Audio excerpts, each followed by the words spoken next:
मित्रांनो, थंडीचे दिवस आहे म्हणून आता आपण मस्तपैकी कांदा भजी करायचं ठरवलं आहे. 4 कांदे कापलेत बारीक असे बघा, असे बारीक कापलेत. त्याच्यानंतर कोथिंबीर बारीक कापून, कढीपत्ता 4-5 तुकडे करून अगदी बारीक कापून, एक पाकळी लसूण आणि 4 मिरच्या, हिरव्या मिरच्या असं टाकलं. तुम्ही मिरचीचं प्रमाण वाढवू शकता. तेल तापत ठेवलेलं आहे.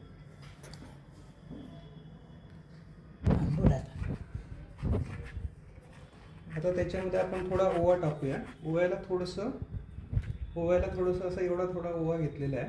त्याला ओव्याला थोडंसं असं क्रश करून घ्यायचं हातावरती आणि टाकायचं.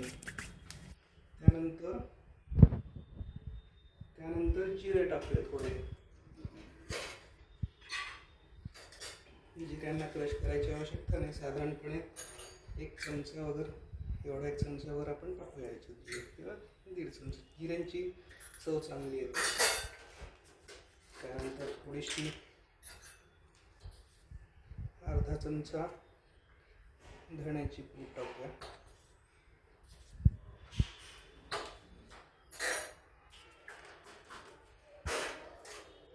त्यानंतर मस्तपैकी अर्धा चमचा हळदीचा रंग मस्त येतो. आणि चिली फ्लेक्स टाकूया थोडेसे, अगदी थोडे, जास्त.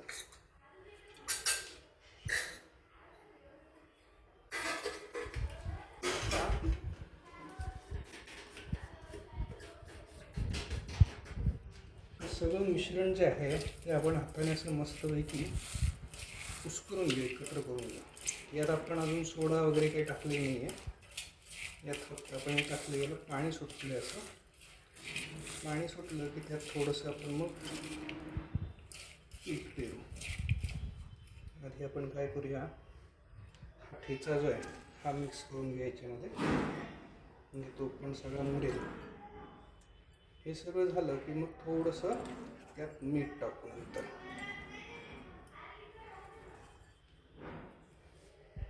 त्याच्यात चवीनुसार आपण मीठ घालूया.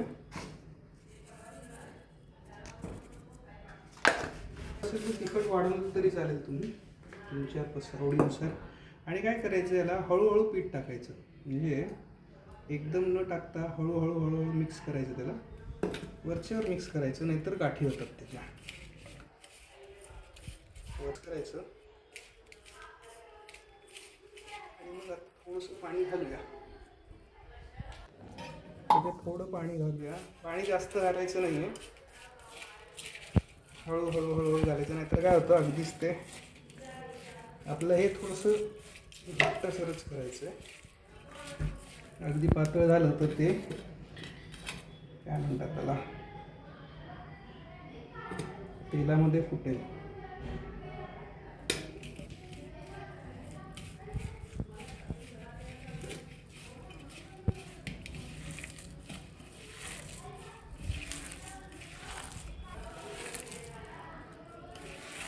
याला असं मॅश केलं ना, चांगलं असं एकजीव होतं म्हणजे ते, आणि कांद्याचं पाणी सुटून त्याला बाइंडिंग मिळतं व्यवस्थित. मस्त सुगंध आला त्याचा, कांदा आणि लसूण आणि याचा, कोथिंबीर, कांदा, लसूण यांचा मस्त सुवास आला. आता काय करूया आपण, याच्यात एक तेल जे तापत ठेवलेलं आहे आपण, ते तेल घालायचं. फक्त तेल घालते वेळी आपल्याला काळजी अशी घ्यायची आहे की तेल अगदीच गरम आहे. याची कन्सिस्टन्सी आपल्याला, आता आपण अजून थोडंसं पीठ घातलं याच्यामध्ये, आणि हे अशा पद्धतीने हे झालेलं आहे बाइंडिंगचं.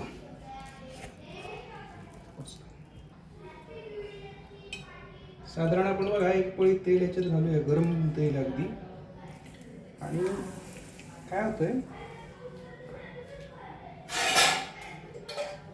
आपण जेव्हा हे गरम तेल घालतो त्यावेळी त्याच्या कुरकुरीतपणाला एक हे मिळतो. आपण त्यात सगळे पदार्थ घातले. तळणीचे पदार्थ जे आहेत ना, ते कधी पण तेल जे आहे ते कडक एकदम तापवायचं.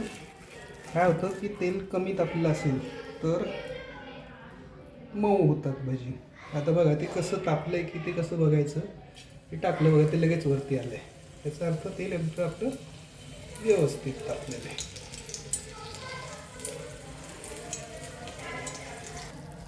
मित्रांनो, यात आपण ना एक महत्त्वाचं मस्त सिक्रेट इन्ग्रेडियंट विसरलो ॲक्च्युली. आणि ते आई आल्या आल्या लक्षात आलं आहे, आणून दिलं आईने. याच्यामध्ये काय करायचं आहे, एक चमचाभर बघा हे तांदळाचं पीठ आहे. असं आपण मस्त घरी केलेलं तांदळाचं पीठ, घरी तसेच तांदूळ आणले आणि गिरणीवरती दळून आणलेत. असं हे टाकलं. तांदळाचं पीठ टाकल्याने काय होतं, त्याला कुरकुरीतपणा येतो. आता हे मस्तपैकी आपण मिक्स करून घेऊया. याचा चटपटीतपणा वाढवण्यासाठी ना परत आपण काय करतो आहे, एवढंसं काळं मीठ टाकतो आहे. काळं मीठ याच्यामध्ये मस्तपैकी काय होईल, थोडं त्याला चटपटीतपणा येईल. मिक्स करूया आणि आता तळणीला घेऊया मस्त. असे मस्तपैकी गोळे केले आणि गोळे सोडले. छोटे छोटे असे गोळे सोडायचे म्हणजे काय होतं, ते आतपर्यंत असे हे होतात आणि वर तेल तापलेलं त्याच्यामुळे ते खाली जात नाहीत गोळे. छोटे छोटे सोडतात मस्तपैकी आपण, असं मस्त छोटे छोटे सोडतो एकदम गोळे. छोटे छोटे सोडल्याने काय होतं, आपले व्यवस्थित तळले जातात. काय की आपल्याकडे बाहेरची गाड्यावरची जी कढई असते ती खूप मोठी असते आणि तेलाची क्वांटिटी पण खूप जास्त असते.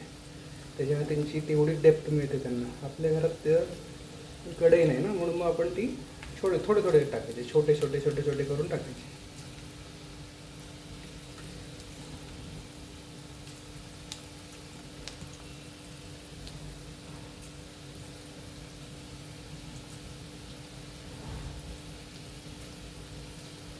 आता आपण काय करतो, याला खालीवर करून घेतोय.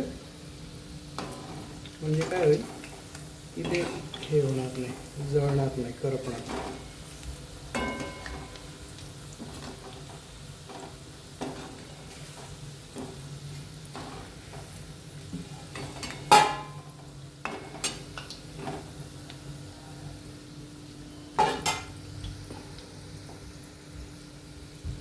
गॅस थोडा कमी झाल्यामुळे काय झालंय, कमी तो हे झाला.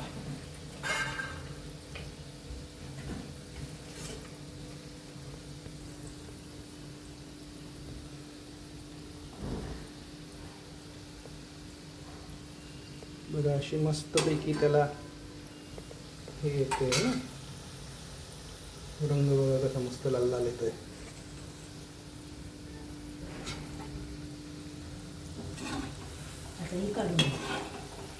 आता भजी आपण ही काढून घेऊया.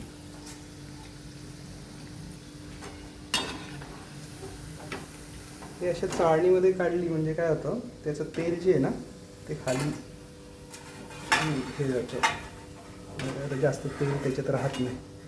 असं आपण कसं केलं आहे, आपण याच्यामध्ये जे पदार्थ वापरले ना त्याच्याने जास्त म्हणजे तांदळाचं पिठाने वगैरे तेल जरा कमी शोषलं जातं.